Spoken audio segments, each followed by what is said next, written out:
Hello my dear friends.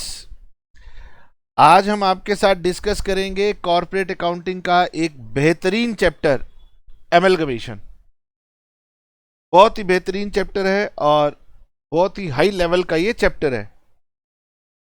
Amalgamation of companies exam में यहां से डेफिनेटली क्वेश्चन आता ही आता है। और जब तक बच्चा इस चैप्टर को खुद पढ़ता है कहता है सर कुछ समझ में ही नहीं आता, और जब मैं पढ़ा दूंगा तो कहता है कि सर कितना आसान चैप्टर था। बताइए जी। खैर, सर ये आप अपनी तारीफ कर रहे हो या हमें शिकायत कर रहे हो? कुछ भी नहीं बेटे, आइए मेरे साथ साथ लिखेंगे चैप्टर नंबर 13। चैप्टर का नाम है अमलगमेशन। अच्छा, हमारी वीडियो अगर यूट्यूब के ऊपर हो और आपको अच्छी लगे तो आप हमसे कोर्स परचेज करने के लिए संपर्क कर सकते हैं, है ना। बच्चों को लगता है कि सर एक वीडियो यूट्यूब पर आई है तो अब दूसरी भी आएगी, तीसरी भी आएगी, चौथी भी आएगी। नहीं भाई, अगर यूट्यूब पर वीडियो मिलती है तो वो एक ट्रायल पर्पस के तौर पर होती है। अच्छा, एमलगमेशन। एमलगमेशन चैप्टर जो है, मैंने आपको पहले ही बताया कि वाकई में बड़ा कॉम्प्रिहेंसिव चैप्टर है। इसलिए अगर आप इसको सही से ऑर्डर में समझ जाएंगे तो इसके क्वेश्चन बनेंगे। तो ये चैप्टर क्या कहता है, इस चैप्टर को पहले हम बेसिक ओवरव्यू ले लेते हैं जिससे आपको पकड़ बन जाए। एक तो इसमें थ्योरेटिकल टॉपिक हम आपके साथ डिस्कस करेंगे कि भाई एमलगमेशन किसको कहते हैं, एब्जॉर्प्शन एक्सटर्नल रिकंस्ट्रक्शन किसे कहते हैं।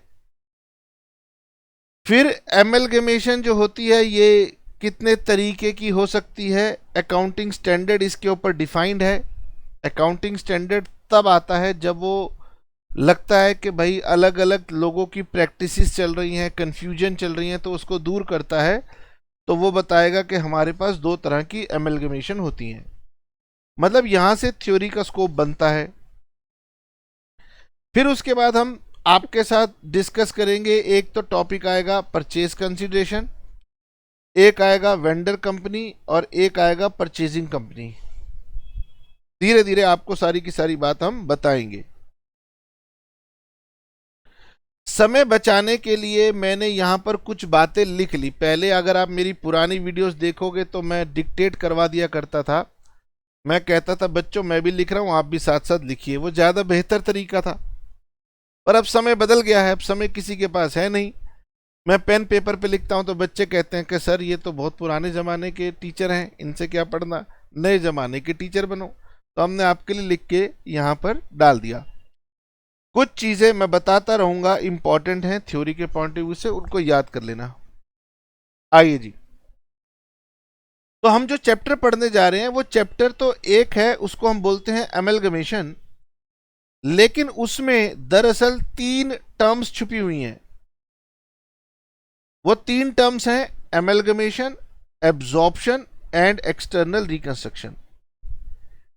जब आप बुक से पढ़ेंगे तो ये ब्लैक कलर में बोल्ड करके एग्जामिनर हेडिंग बना देगा एमलगमेशन, फिर लिखेगा एब्जॉर्प्शन, फिर किसी क्वेश्चन में लिख देगा एक्सटर्नल रिकंस्ट्रक्शन।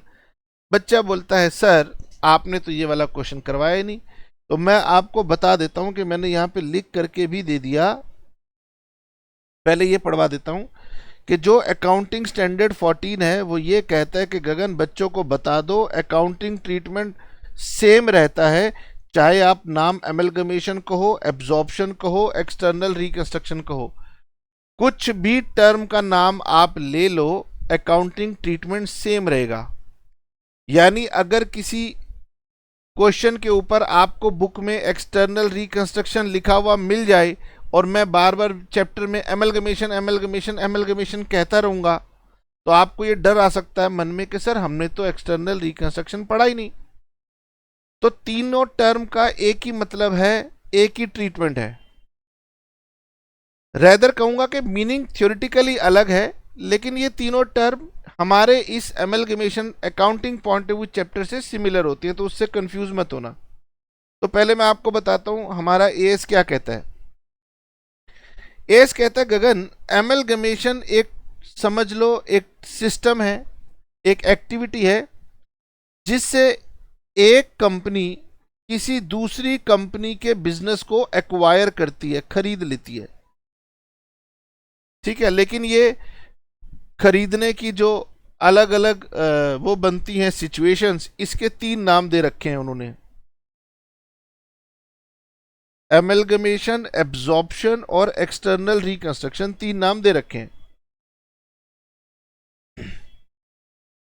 वो कहते हैं गगन, एमलगमेशन को हम तब यूज करते हैं जब 2 या 2 से ज्यादा एग्जिस्टिंग कंपनीज लिक्विडेशन कर चली जाती हैं, अपने व्यापार को बंद करती हैं और एक नई कंपनी उनके बिजनेस को ले लेती है। तो सिर्फ सुनना है, एमलगमेशन का मतलब यह है कि कोई एक कंपनी ए कंपनी है और एक बी कंपनी है, यानी मिनिमम 2 कंपनी है, ये दोनों कंपनीज अपना बिजनेस क्लोज कर देती हैं और फिर एक नई कंपनी इनके बिजनेस को एक्वायर कर लेती है।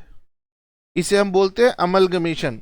हिंदी में कहूं तो 2 कंपनियों का ये संगम है, मतलब 2 कंपनियां मिल रही हैं। एग्जाम्पल दे सकता हूं, आप समझ पाएंगे। मान लो ये वोडाफोन है और ये आइडिया है। अब व्यापार में क्या होता है, कंपटीशन जब ज्यादा हो जाता है तो फिर कुछ लोग एक दूसरे के साथ हाथ मिला लेते हैं कि भाई छोड़, कंपटीशन करने में तेरा भी फालतू खर्चा जा रहा है, मेरा भी खर्चा जा रहा है, यही तो कमाई है कि अगर हम मिल जाएं कुछ खर्चे बचा लें।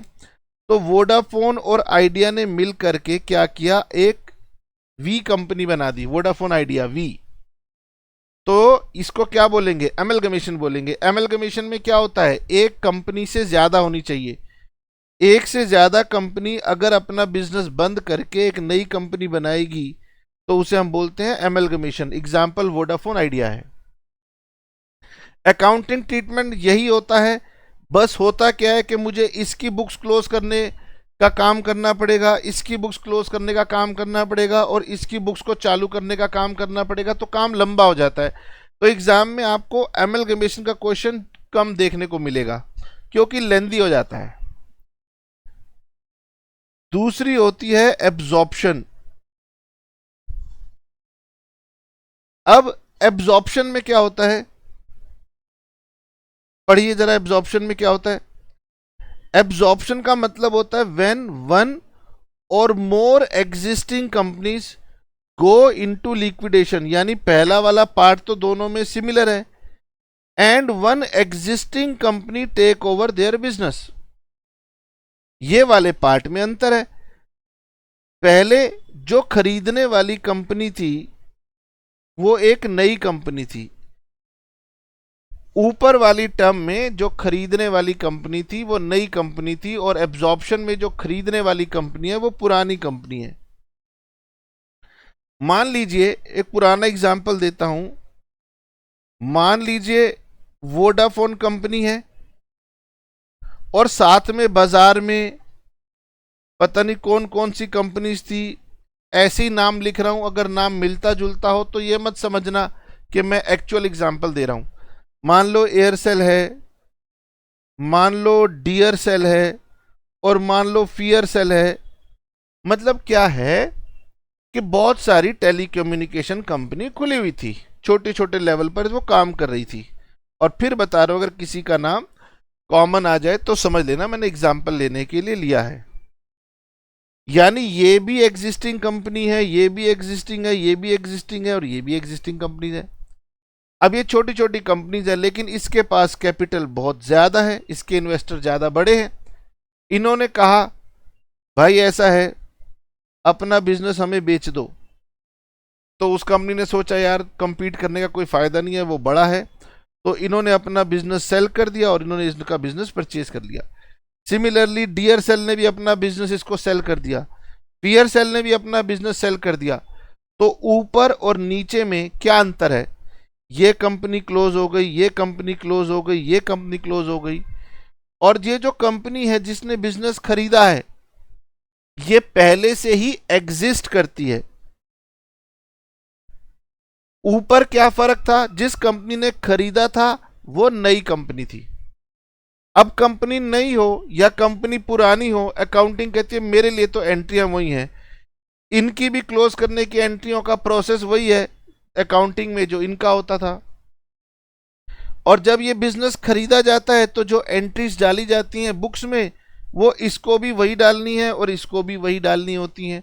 इसलिए उन्होंने कहा कि अमेलगमेशन एब्जॉर्प्शन सब एक ही जैसा होता है।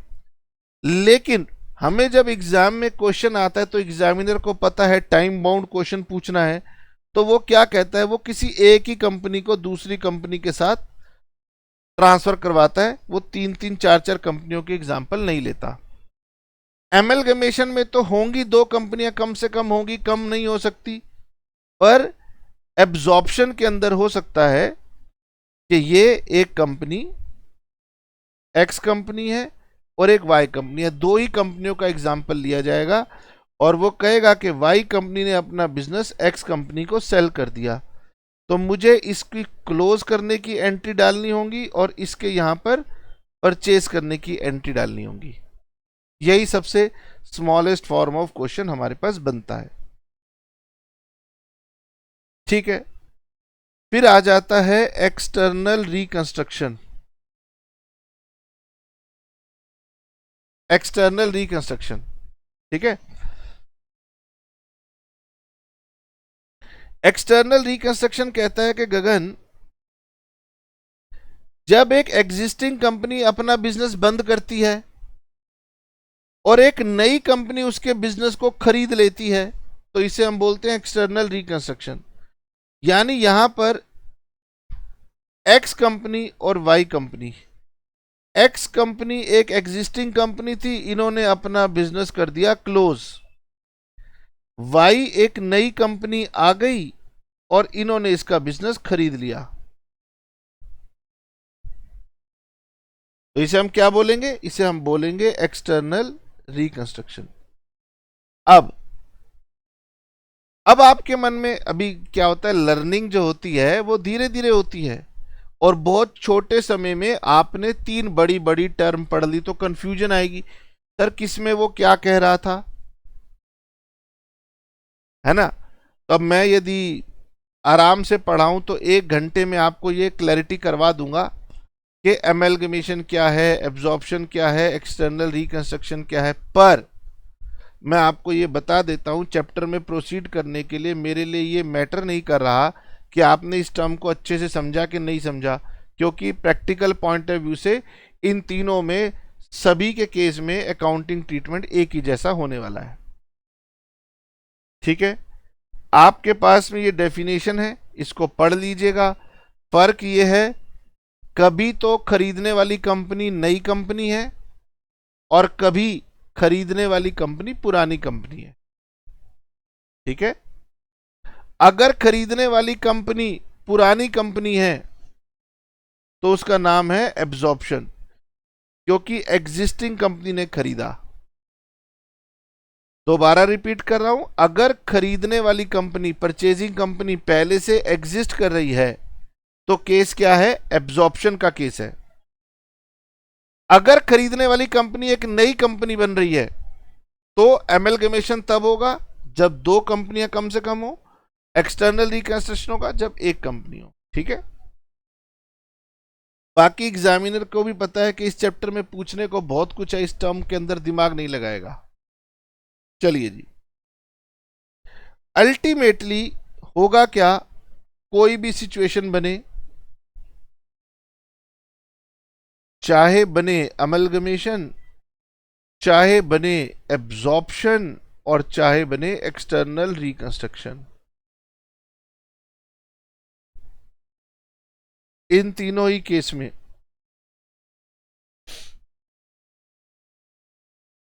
परचेजिंग कंपनी हमेशा एक होगी, सेलिंग कंपनी एक भी हो सकती है और एक से ज्यादा भी हो सकती हैं। ठीक है, एक से ज्यादा होंगी तो मतलब मेरा काम बढ़ जाएगा, एंट्रियां सबके लिए तो सेम ही पास करनी होती हैं। तो बेसिकली मेरे पास इस पूरे चैप्टर में फोकस क्या है, अब वो मेरी बात समझना। ये पूरा चैप्टर ये कहता है गगन, बच्चों को सबसे पहले ये समझाने की कोशिश करो कि एक कंपनी होगी जो बिजनेस को खरीदेगी, जिसे हम क्या बोलते हैं, परचेजिंग कंपनी। एक कंपनी वो होगी जो अपना बिजनेस बेच देगी, सेलिंग कंपनी।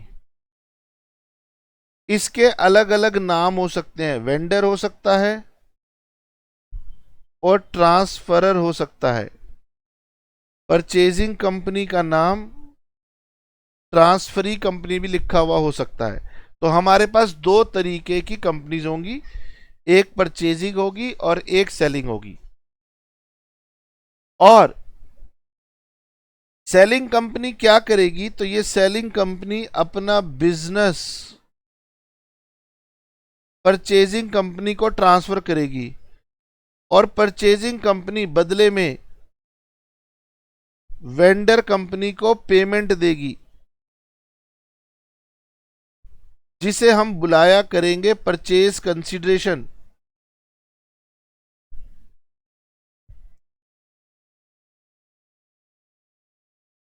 ठीक है।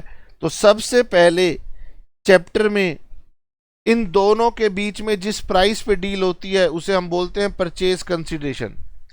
सबसे पहले मैं आपको चैप्टर में सिखाऊंगा परचेज कंसीडरेशन किसे कहते हैं, इसे कैसे कैलकुलेट करते हैं। ओके। फिर उसके बाद मैं अकाउंटिंग पर आऊंगा। तो सेलिंग कंपनी की अकाउंटिंग आसान है, तो पहले मैं सेलिंग कंपनी की अकाउंटिंग सिखाऊंगा बाद में, और फिर मैं परचेजिंग कंपनी की एंट्री सिखाऊंगा। ये तीन सीक्वेंस में मेरा काम आपके साथ चलने वाला है। नाउ अब परचेज कंसीडरेशन की बात करते हैं। तो क्वेश्चन जब भी हम करेंगे, चाहे वेंडर कंपनी का करें, चाहे परचेजिंग कंपनी का करें, चाहे इंडिपेंडेंट परचेज का करें, हर एक क्वेश्चन में सबसे पहले काम क्या होगा कि मैं परचेज कंसीडरेशन को कैलकुलेट करने की कोशिश करूंगा। ये मेरा मोस्ट इंपॉर्टेंट टास्क होगा।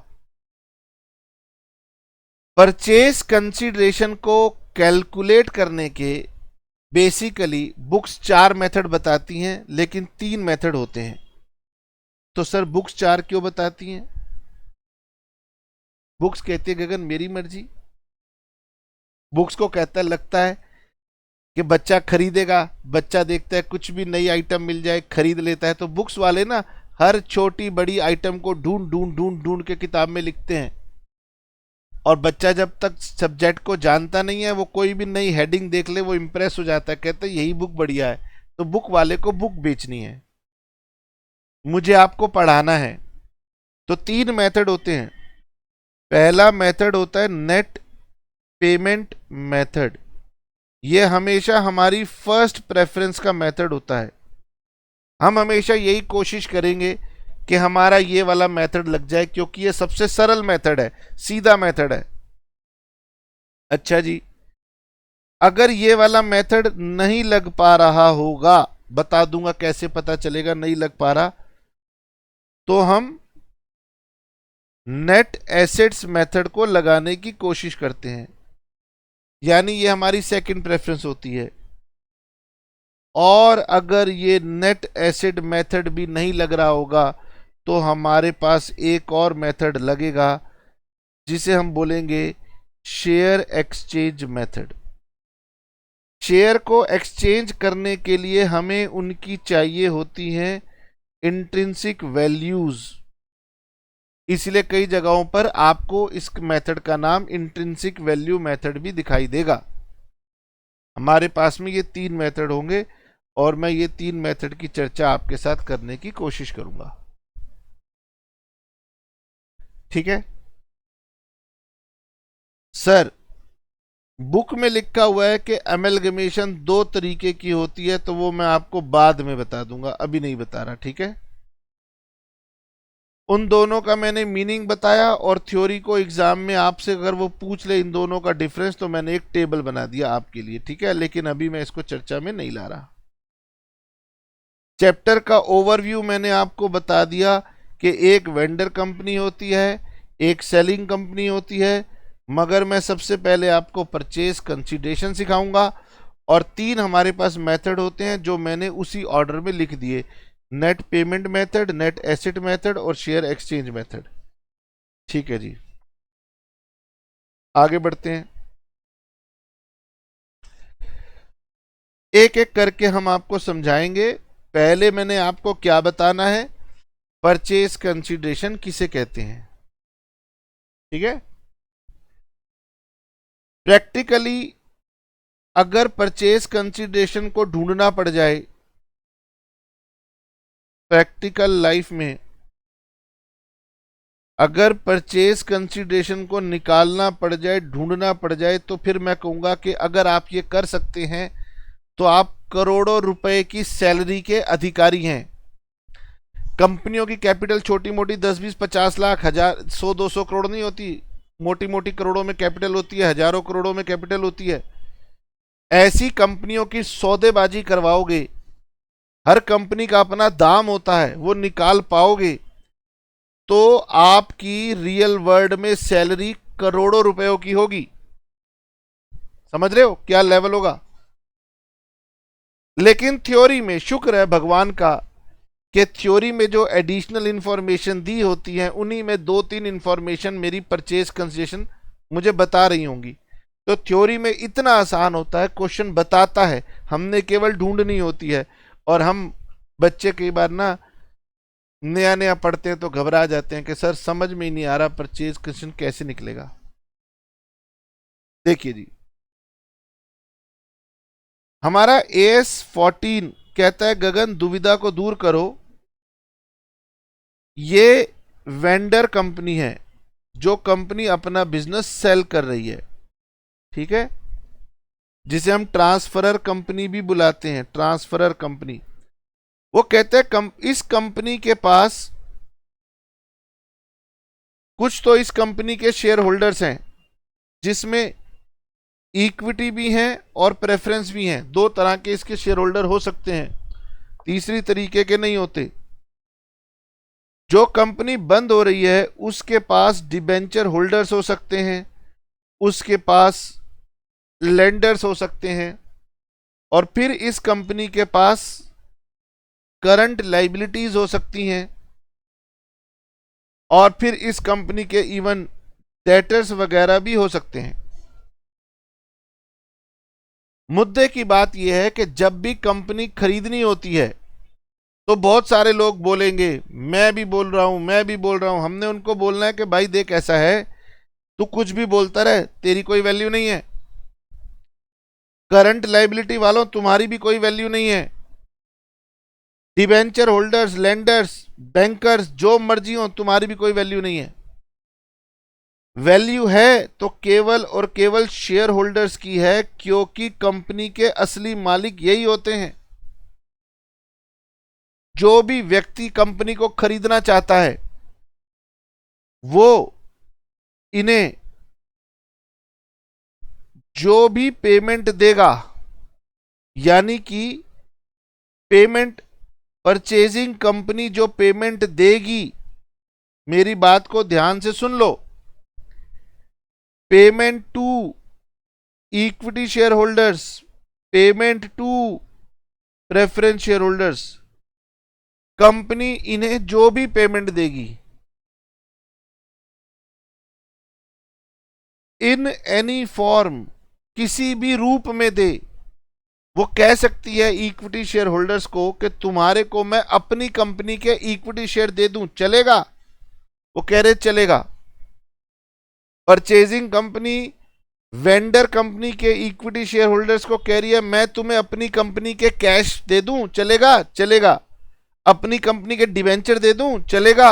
अगर उन्होंने हां कह दी तो चलेगा। यानी कि पेमेंट परचेजिंग कंपनी देगी किसको? इक्विटी शेयर होल्डर्स को, प्रेफरेंस शेयर होल्डर्स को, किसी भी फॉर्म में वो देगी तो वो मेरा बन जाएगा परचेज कंसीडरेशन।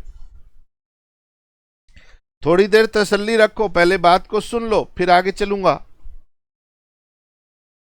डिबेंचर होल्डर कहने लगा मैं कोर्ट चला जाऊंगा, बैंक कहने लगा मैं कोर्ट चला जाऊंगा, तुम्हारा काम होने नहीं दूंगा।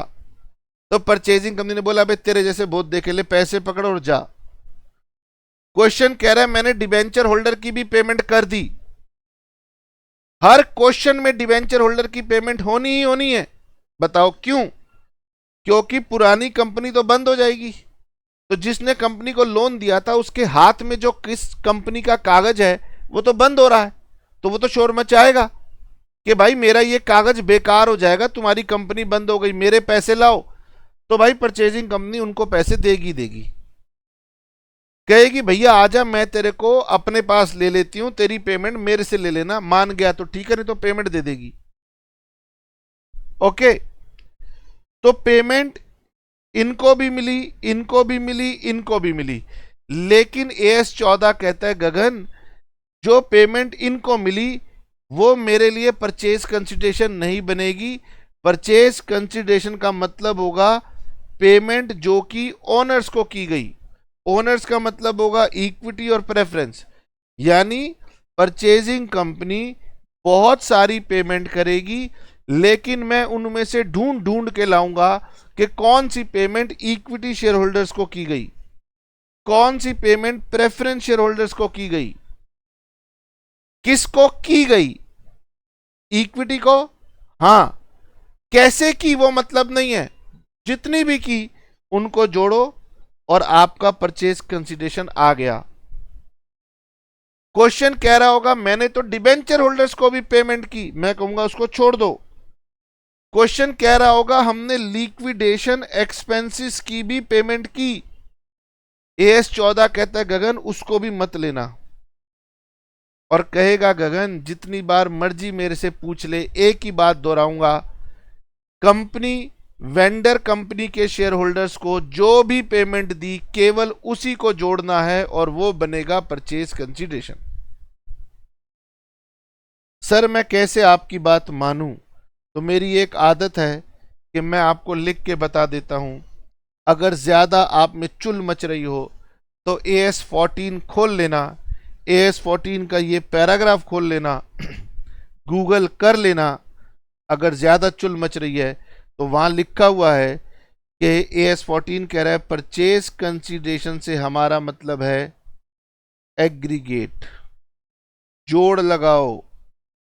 मैंने कहा जी किसका जोड़ लगाऊं? वो कह रहे शेयर्स दो, डिबेंचर्स दो, या कोई भी पेमेंट किसी भी फॉर्म में दे दो। शेयर दो, डिबेंचर दो, कैश दो, बॉन्ड दो, जो देना है दे दो, लेकिन किसको? किसको?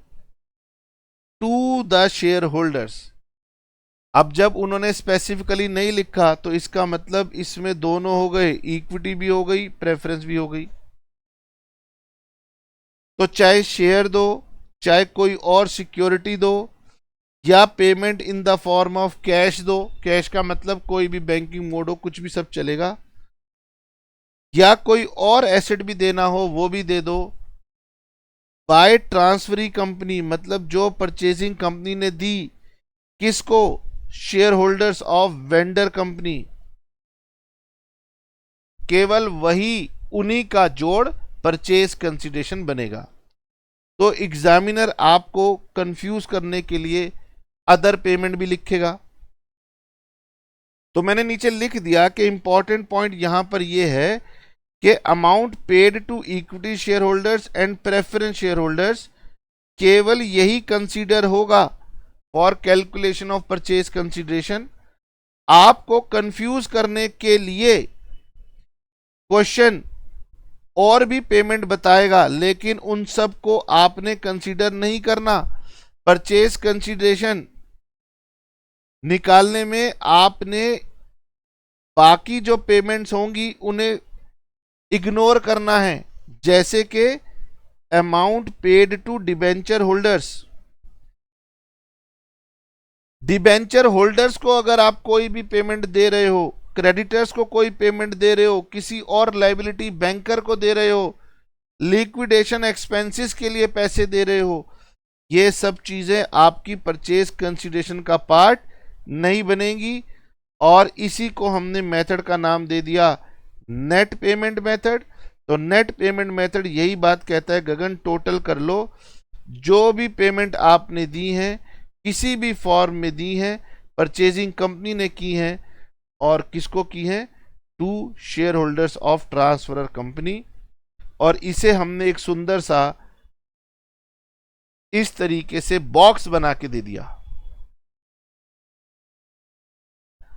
ठीक है, ये केवल आपकी सुविधा के लिए है कि बच्चों को याद रहेगा कि हाँ एक छोटा सा टेबल बना दो, क्योंकि आपकी लर्निंग अभी स्टार्ट हुई है तो शुरू में ना रटना पड़ता है। जब मेरी तरह पढ़ाते पढ़ाते 30-35 साल हो जाएंगे तो रटना नहीं पड़ेगा, फिर लगेगा यार ये भी कोई बताने की बात है, तो कॉमन होती है। तो ये एक फॉर्मेट हो गया। फिर भी हमने नीचे फिर से रिकॉल करवा दिया कि भाई डिबेंचर होल्डर्स की, अदर लाइबिलिटीज की, लिक्विडेशन एक्सपेंसेस की, इन सब की जहां पर भी बात हो याद रखना ये परचेज कंसिडरेशन का पार्ट नहीं बनेगा। बच्चा बार बार डिबेंचर तो रिकॉल करता है लेकिन लिक्विडेशन एक्सपेंसेस को भूल जाता है। लिक्विडेशन एक्सपेंसेस की पेमेंट भी पीसी का पार्ट नहीं बनेगी। बोलो, तो क्या नेट पेमेंट मेथड का क्वेश्चन करवाऊं? करवाओ जी करवाओ, आओ। तो बेटे आपने नेट पेमेंट मेथड सीख लिया। मैं एक बार रिकॉल करवाऊंगा फिर क्वेश्चन करवाऊंगा। और जानते हो आप जो चैप्टर कर रहे हो वो बहुत हाई लेवल का चैप्टर है, इसलिए मैं एक बार रिकॉल करवाते हुए फिर आपको प्रैक्टिकल क्वेश्चन करवाऊंगा। धीरे धीरे हम सीख रहे हैं कैलकुलेशन ऑफ परचेज कंसीडरेशन। अब क्या है कि मेरे बच्चे बड़े हो गए हैं और उनकी हैंडराइटिंग है सुंदर, तो वो कई बार मुझे टीज करते हैं, पापा आपने अपनी हैंडराइटिंग देखी है? तो कोई बात नहीं, थोड़ा सा एडजस्ट कर लेना अगर थोड़ा बहुत लिखने में टेढ़ा मेढ़ा हो जाए। मेन बात यह है कि क्या मैं आपको एमलगमेशन जैसे बड़े बड़े चैप्टर समझा पा रहा हूँ, जो बहुत बड़े बड़े टीचर इन्हीं चैप्टर की वजह से 12th क्लास के बाद सेमेस्टर 1 तक पढ़ाते हैं, सेमेस्टर 2 से चले जाते हैं, कह रहे गगन कौन पढ़ाएगा कॉर्पोरेट अकाउंटिंग। खैर इतना भी घबराना नहीं है, आराम से। परचेज कंसीडरेशन क्वेश्चन नहीं बताता कौन सा मेथड लगाना है, लेकिन मैं आपको जो मेरे गुरु ने मुझे सिखाया, मेरे टीचर ने सिखाया, मैं आपको सिखा रहा हूं कि गगन हमेशा नेट पेमेंट मेथड को तुमने फर्स्ट प्रेफरेंस देनी है। बुक किसी भी मेथड को पहले लिख के आपने हमेशा इसी को फर्स्ट प्रेफरेंस देनी है। ये मेथड कहता है गगन पूरे क्वेश्चन में ढूंढो कि इक्विटी शेयर होल्डर्स को क्या पेमेंट मिल रही है, प्रेफरेंस शेयर होल्डर्स को क्या पेमेंट मिल रही है। बस किस फॉर्म में मिल रही है वो मैटर नहीं करता, जो भी इन दोनों को पेमेंट मिलेंगी वो हमारी परचेज कंसीडरेशन का पार्ट बनेगी। रटना हो, याद करना हो तो मैंने लिख के दिया है कि sum of payments made to share holders of transferor company. वो कह रहे गगन याद रखना क्वेश्चन में पेमेंट टू डिबेंचर होल्डर्स दिया होगा मत लेना, लिक्विडेशन एक्सपेंसेस दिया होगा मत लेना, कोई और लाइबिलिटी की पेमेंट दी होगी मत लेना, इन सबको मत लेना मत लेना मत लेना। ठीक है, ओके। क्वेश्चन करवाते हैं आपको, तो ये मत पूछना अभी क्वेश्चन कहां से करवा रहे हैं, अभी एलिमेंट्री स्टेज है। ये जो नोट्स हैं ये आपको हमारी वेबसाइट पे मिल जाएंगे। ठीक है, क्वेश्चन के ऊपर ध्यान देंगे, बुक के ऊपर ध्यान नहीं देंगे।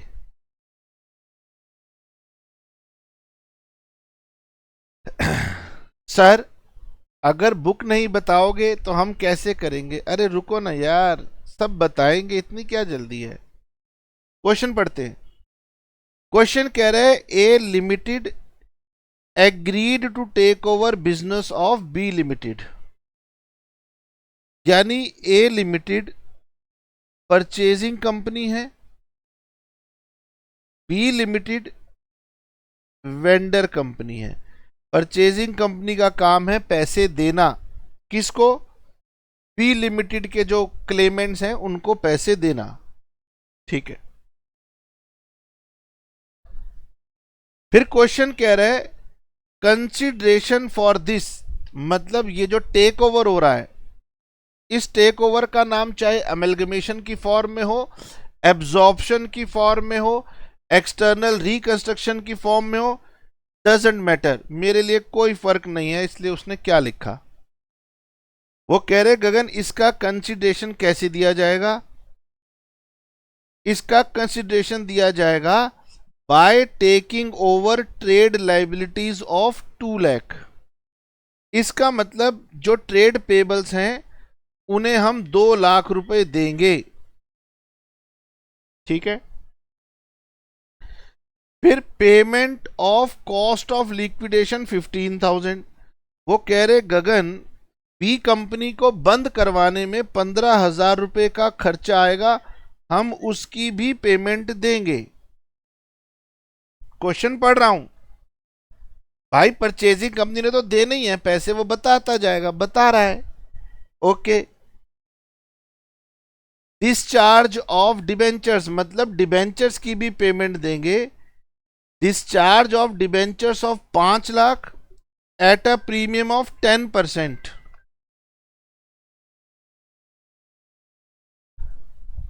तो discharge of debentures of ₹5 lakh at a premium of 10%, ये ध्यान से पढ़ना।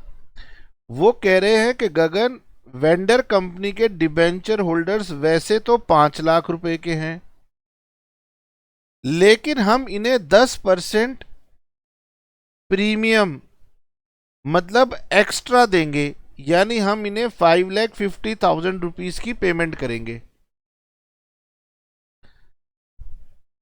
दोबारा से पढ़ लीजिए, हम डिबेंचर्स को डिस्चार्ज करेंगे, 5 लाख रुपए के डिबेंचर्स को 10% प्रीमियम पे डिस्चार्ज करेंगे। और उन्हें कैसे डिस्चार्ज करेंगे? हम उन्हें 12% डिबेंचर्स दे देंगे ए लिमिटेड के, तो इन्हें ये पेमेंट 12% डिबेंचर्स के रूप में मिलेगी और ये डिबेंचर्स ए लिमिटेड के होंगे, यानी बी लिमिटेड के डिबेंचर होल्डर्स ए लिमिटेड के डिबेंचर होल्डर बन रहे हैं। और फायदा ये हो रहा है कि 10% एक्स्ट्रा वैल्यू भी इनको मिल रही है। ठीक है, उसके बाद क्वेश्चन कह रहा है पेमेंट ऑफ ₹5 पर शेयर इन कैश। अब सर ये किसको दे रही है? पेमेंट ऑफ ₹5 पर शेयर इन कैश। तो भाई पर शेयर का मतलब है कंपनी के जो शेयर होल्डर्स हैं उन्हें ₹5 कैश मिलेगा। जितने भी शेयर्स हैं, एक शेयर के बदले में ₹5, तो जितने भी शेयर होंगे हर शेयर पर ₹5 मिलेगा। तो यानी ये पेमेंट किसको मिलेगी? शेयर के अगेंस्ट पेमेंट मिल रही है तो शेयर होल्डर को मिलेगी। और इतना ही नहीं, साथ में ये भी लिखा है and issue of 2 fully paid ₹10 shares. वो कह रहे साथ ही साथ गगन इन्हें 2 शेयर देंगे ऑफ ₹10। वो कह रहे गगन जो शेयर हम दे रहे हैं वो ₹10 की फेस वैल्यू के शेयर्स हैं, लेकिन हम उन्हें देंगे एट 40 पर शेयर। तो कह रहे गगन जो 2 शेयर हम इन्हें दे रहे हैं वो दरअसल बाजार में ₹40 के बिक रहे हैं। ठीक है, तो 2 शेयर ₹40 वाले हम इन्हें देंगे for every equity share in B limited. इसका मतलब बी लिमिटेड के 1 शेयर के बदले में ए लिमिटेड कह रही है हम अपने 2 शेयर देंगे। हमारी किताबों में वो ₹10 का है, लेकिन हम आपको मार्केट वैल्यू पे दे रहे हैं, ₹40 पर दे रहे हैं। समझे? अब मैं आपसे कहूं मैं आपको ये पेन दे रहा हूं, अब इस पेन का मार्केट में प्राइस क्या है उसकी बात होगी, मेरे पास कितने का है इसकी कोई बात नहीं है। मान लो मैं पेन लेने गया दुकानदार से, उस पर लिखा हुआ है ₹1000, तो वो तो लिखने का प्राइस है, तो ₹10 लिखने का प्राइस है। मैं उससे पूछूंगा मुझे पैसे देने कितने हैं, उसने कहा सर 600 रुपए देने हैं, 600। तो डीलिंग किस प्राइस पे हो रही है वो इंपॉर्टेंट है, वो आपने पकड़ना है। तो वो कह रहे भाई शेयर 10 रुपए वाला है, फुली पेड हो चुका है, वो हम आपको 40 रुपए के हिसाब से देंगे for every equity share in B limited. ठीक है, share capital of B limited consist of 1 lakh equity shares. तो यहां पे नंबर ऑफ शेयर्स कितने हैं, 1 लाख। ओके, फिर क्वेश्चन कह रहा है खत्म, कैलकुलेट परचेज कंसीडरेशन। क्वेश्चन कह रहा है खत्म, परचेज कंसीडरेशन निकालो। हमारे सर ने सिखाया था गगन तुम्हें सबसे पहले फॉलो करना है नेट पेमेंट मेथड। मैंने कहा ठीक है। नेट पेमेंट मेथड कहता है गगन ढूंढो सवाल में पेमेंट टू शेयर होल्डर्स। तो मैंने कहा कि गुरुजी ये है पेमेंट टू शेयर होल्डर्स। हमारे सर कहते हैं गगन क्या ये पेमेंट पूरी तरह से डिफाइंड है या इसमें कुछ अनडिफाइंड एलिमेंट है। तो बच्चा कह रहा है कि सर ये डिफाइंड अनडिफाइंड क्या है, मतलब क्या यहां पर कोई पेमेंट ऐसी है जो आपको क्लियर नहीं लग रही। तो आप जब मेरे साथ नेक्स्ट क्लास पढ़ेंगे तो मैं दिखा दूंगा कि यहां पर सारी पेमेंट क्लियर है, वहां कोई पेमेंट होगी जो क्लियर नहीं होगी, कैसे होगी वो बताऊंगा। तो मैंने कहा हाँ सर, अभी जो बच्चे पढ़ रहे हैं उनके माइंड में डाउट मत लाओ, बेचारे घबरा रहे हैं, पेमेंट क्लियर है। कह रहे गगन अगर शेयर होल्डर्स की पेमेंट क्लियर है तो यही तेरा पीसी है। मैंने कहा गुरुदेव यहां पर तो लाइबिलिटीज की पेमेंट भी दी हुई है, लिक्विडेशन के खर्चे भी दिए हुए हैं। तो सर कह रहे गगन खड़ा कर दूंगा बेंच के ऊपर, बार बार बेकार की बात कर रहा है, तुझे कहा है कि ये पीसी का पार्ट नहीं बनेगा। मैंने कहा सर फिर ये दिया क्यों है। कह रहे गगन भाई चैप्टर में आगे पढ़ोगे तो जब बाकी ट्रीटमेंट करोगे तब इनकी जरूरत पड़ेगी, अभी इनकी जरूरत हमें नहीं है, यानी इनकी जरूरत हमें और अकाउंटिंग के लिए पढ़ने वाली है। मैंने कहा तो फिर बुक को देने की क्या जरूरत थी। कह रहे गगन तो क्या परोस के देगा तुझे, समझाना भी तो है बुक को, इसलिए 2-4 आइटम एक्स्ट्रा दिए हैं, अब बहस मत कर, पीसी निकाल। मैंने कहा अच्छा चलो मैं निकालता हूं। बच्चे कह रहे सर अब तो हमें मौका दे दो, हम निकाल के बता देंगे, इतना आसान है। अच्छा इसके लिए कोई फॉर्मेट नहीं होता, ये फॉर्मेट हमने एक टीचर से सीखा तो हमने आपको बता दिया, तो हम वर्किंग नोट में लिखेंगे। ये वर्किंग नोट का पार्ट होता है कैलकुलेशन ऑफ परचेज कंसीडरेशन। तो देखने में अच्छा लगे इसलिए हमने लिखा payment to equity share holders, payment in form of cash. फिर कैलकुलेशन करके बताओ, एक शेयर पर 2 रुपए का कैश, अमाउंट बताओ 2 लाख रुपए। ठीक है, फिर इक्विटी शेयर होल्डर्स को ही पेमेंट दे रहे हैं इन द फॉर्म ऑफ शेयर्स। अब हम उन्हें एक कंपनी के शेयर्स दे रहे हैं और हमें कहा गया कि हम एक शेयर के बदले में आपको 2 शेयर देंगे और हमारा शेयर 40 रुपए के हिसाब से है, तो ये हो गया 40 इंटू 2 80 रुपीज, ये हो गया 80 लाख रुपीज। सर ये बताओ अगर इसमें payment to preference share holders होती तो प्रेफरेंस शेयर वालों को अक्सर क्या किया जाएगा, उन्हें भी प्रेफरेंस शेयर दिए जाते हैं, ऐसा कोई कंपल्शन नहीं है लेकिन दिए जाते। अगर वो दिए होते तो मैं उसको ले लेता। क्या सर प्रेफरेंस शेयर्स वालों को कैश दिए जा सकते हैं, दिया जा सकता है। क्या प्रेफरेंस वालों को डिबेंचर्स दिए जा सकते हैं, हाँ दिए जा सकते हैं। क्या मिल रहा है वो इंपॉर्टेंट नहीं है, किसको मिल रहा है वो इंपॉर्टेंट है। अगर शेयर होल्डर्स को मिल रहा है तो पीसी का पार्ट बना दो। सर ये कितना हो गया, 82 लाख। इसके सिवाय जो बातें लिखी हुई हैं वो क्वेश्चन में फिलर हैं। फिलर मतलब क्वेश्चन को बड़ा करने के लिए दी हुई हैं, पीसी के काम की नहीं है। हाँ लेकिन अगर मैं पूरा क्वेश्चन करता तो इन पॉइंट को जहां और ट्रीट करना था वहां मैं ट्रीट कर लेता। अब आप कह सकते हो कि सर इसकी एंट्रीज बताओ, तो एंट्रीज की स्टेज अभी बहुत दूर है, वो मैं अभी नहीं बताऊंगा। सर ये तो बड़ा आसान था, हम कर सकते थे। मैंने कहा अच्छा तुम कर सकते थे तो लो करके दिखाओ। मैं तुम्हें एक और क्वेश्चन दिखाता हूं, अब की बार एक दूसरी बुक पे ले जाता हूं, है ना। पढ़िए जी क्वेश्चन, आइए। रजनीगंधा limited is absorbed bye Vasundhara limited. ठीक है, आप में से बहुत सारे बच्चे ये बात समझ गए होंगे, लेकिन कुछ जो मेरे जैसे हो मुझे समझने में देर लगती है। ये वेंडर कंपनी है जो अपना बिजनेस सेल कर रही है, और ये क्वेश्चन एब्जॉर्प्शन का है। एब्जॉर्प्शन होता था जब एक पुरानी कंपनी किसी दूसरी कंपनी को एक्वायर करती थी। खैर फर्क नहीं पड़ता कि इस पे एमलगमेशन लिखा हो, एब्जॉर्प्शन लिखा हो या रिकंस्ट्रक्शन लिखा हो, ठीक है। तो परचेजिंग कंपनी वसुंधरा है, रजनीगंधा को खरीद रही है, और कंसिडरेशन कैसे देगी? Being take over of liabilities, payment of cost of absorption as purchase consideration not exceeding 20,000, actual cost 17,000। अब क्वेश्चन कह रहा है कि गगन जो एब्जॉर्प्शन की कॉस्ट है, मतलब जो लिक्विडेशन के खर्चे हैं, वो हम दे रहे हैं as a part of purchase consideration.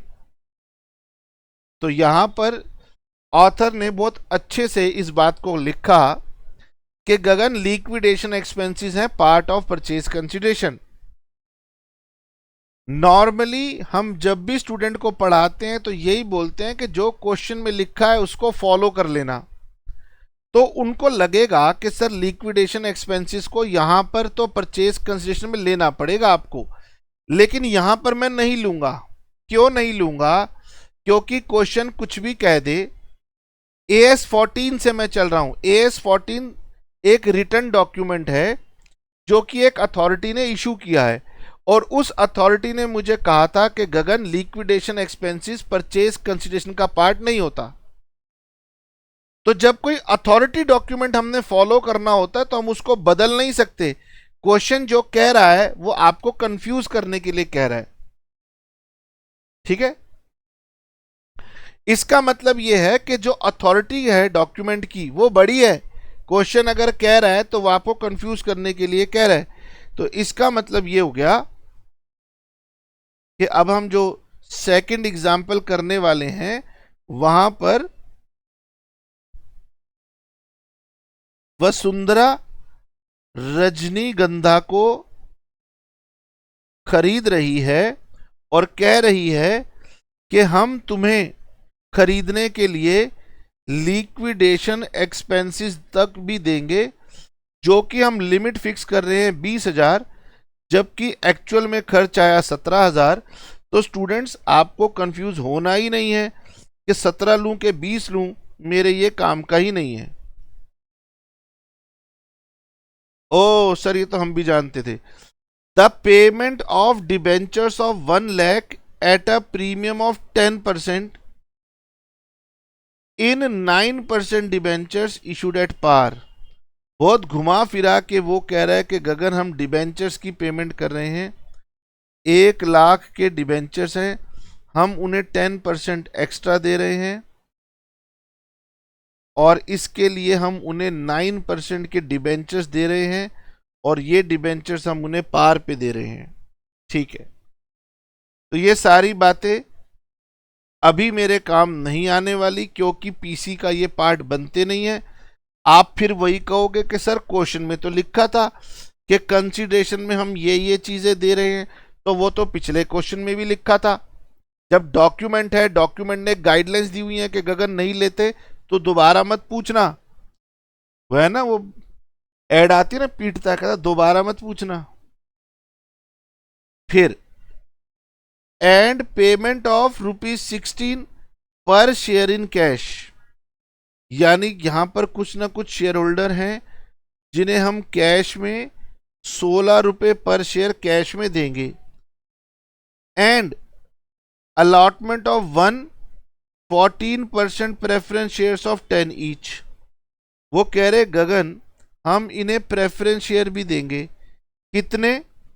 एक प्रेफरेंस शेयर देंगे ₹10 वाला, एक शेयर देंगे ₹10 वाला।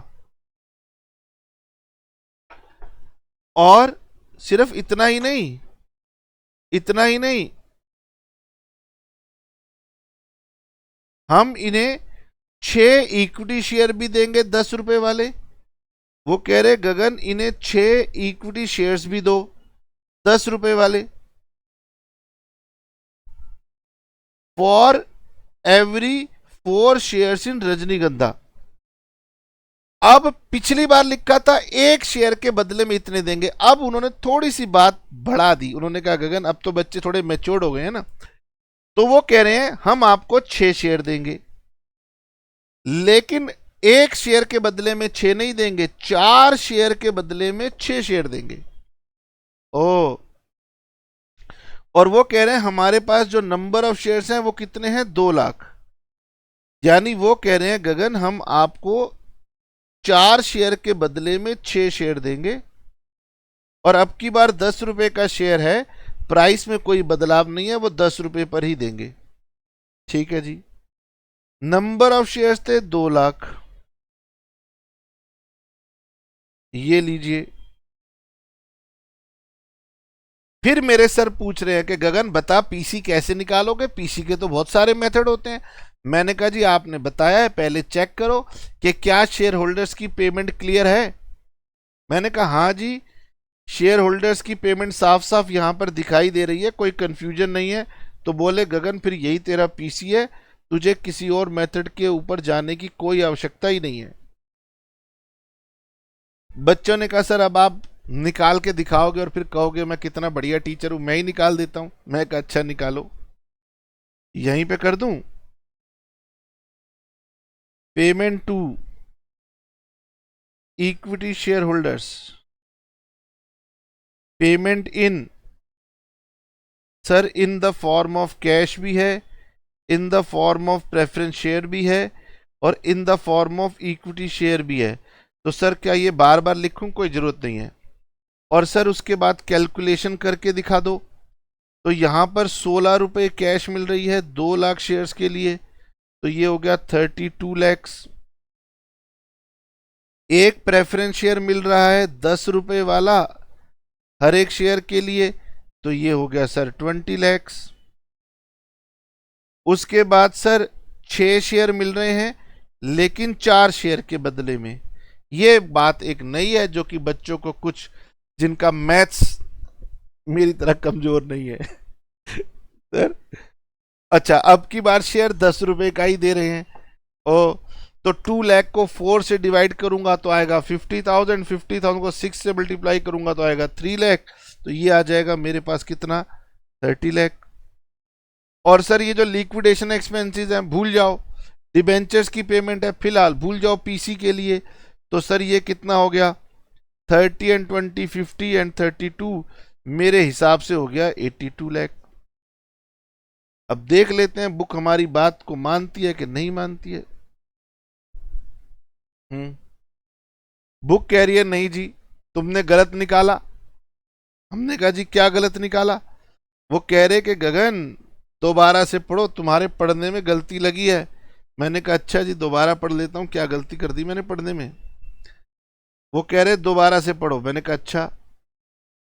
कह रहे पेमेंट ऑफ ₹16 पर शेयर इन कैश। यहां तो बिल्कुल साफ है कि एक शेयर के बदले में ₹16 का कैश देना है, और अलॉटमेंट ऑफ एक प्रेफरेंस शेयर और 6 equity share for every 4 shares. कह रहे गगन प्रेफरेंस शेयर जो 1 देना है और इक्विटी शेयर जो 6 देने हैं, अंग्रेजी ठीक कर ले, ये दोनों 4 शेयर के बदले में देने हैं। मतलब वो कह रहे कि गगन यहां पर भी तेरा डिवाइड बाय 4 है। ठीक है, तो ये लैंग्वेज की प्रॉब्लम है, मैं गलत पढ़ गया। ओके सर हमने तो पहले ही कहा था हमें निकालने दो, लेकिन आप बेकार की जिद करते रहते हो। लो अब देखो नतीजा। चलो कोई बात नहीं, गलती है, तुमसे भी होती है तो हमसे भी होती है। तो ये कितना हो गया सर? ये हो गया कितना? 67 लाख। ओके, तो आपने सिर्फ क्वेश्चन की लैंग्वेज से ये पकड़ना है कि क्या पेमेंट क्लियर है शेयर होल्डर्स की। जहां पर पेमेंट क्लियर नहीं होगी तब मैं अपने सेकंड ऑप्शन के ऊपर जाऊंगा, जहां पर क्लियर होगी मैंने आपको समझा दी। सर अब कोई होमवर्क दे दो, तो अभी क्या होमवर्क आपको दें? आज आपने मेरे साथ बहुत कुछ पढ़ा है, पहली क्लास है, चैप्टर एमलगमेशन है, तो अभी मैं आपको कुछ होमवर्क नहीं दूंगा, सिर्फ यही कहूंगा कि जो मैंने आज करवाया है उसे आप रिवाइज कर लें। फिर नेक्स्ट क्लास में हम उम्मीद करते हैं कि हम पीसी परचेज कंसीडरेशन के ऊपर पकड़ बना लेंगे, और जब अगली क्लास हो जाएगी तो फिर मैं आपसे कहूंगा कि फिर आप 10 ईयर का भी पीसी का क्वेश्चन बना पाओगे, पर अभी नहीं। खैर, अगर आपको हमारी क्लास अच्छी लगी है तो YouTube पर वेट मत करना, कोर्स बाय कर लेना। ठीक है, मिलेंगे नेक्स्ट क्लास पर। परचेज कैसे करना है तो उसके लिए हमने नंबर दिया तो हुआ है ना। बहुत सारी यार YouTube के ऊपर आलतू फालतू वीडियोस भी रहती हैं, मेरा मतलब कई लोग लगे रहते हैं, पर आपको डेडिकेटेडली जो आपकी बुक्स हैं उन्हीं बुक से हम लोग करवाएंगे। चलिए मिलते हैं नेक्स्ट क्लास में। Tata bye bye, see you.